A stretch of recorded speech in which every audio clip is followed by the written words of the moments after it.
সাল্লাল্লাহু আলাইহি ওয়াসাল্লাম বলেছেন, হাসরের ময়দানে মানুষগুলো যখন উপস্থিত হয়ে যাবে, মানুষগুলো ঘামের মধ্যে ডুবে থাকবে, সূর্য মানুষের নিকটবর্তী চলে আসবে, মানুষের একদিন করে চলে আসবে।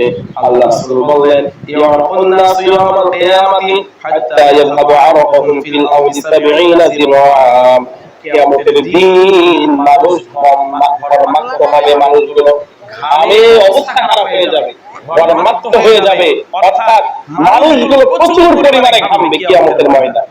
মানুষগুলোর এত ঘাম হবে, ঘামটা কেমন হবে? আল্লাহ রাসূল বললেন, ফিল আরদি 70 যিরাআ, এমনকি জমিনের 70 হাত পর্যন্ত জমিনটা ঘামে নদীর মতো হয়ে যাবে। 70 হাত জমিন থেকে ঘামগুলো 70 হাত পর্যন্ত হবে। আল্লাহু আকবার, আল্লাহু আকবার। চিন্তা করুন, আজ সাধারণ হাঁটু পানি কোমর পানি হলে আমাদের চলাফেরা করতে কষ্ট হয়ে যায়, সেখানে আল্লাহ রাব্বুল আলামিন হাসরের ময়দানটাকে কি করবেন? 70 যিরাআ, এই জমিনটাকে 70 হাত পর্যন্ত ঘামে ভরপুর করে দিবেন। এরপর আল্লাহ রাসূল বললেন,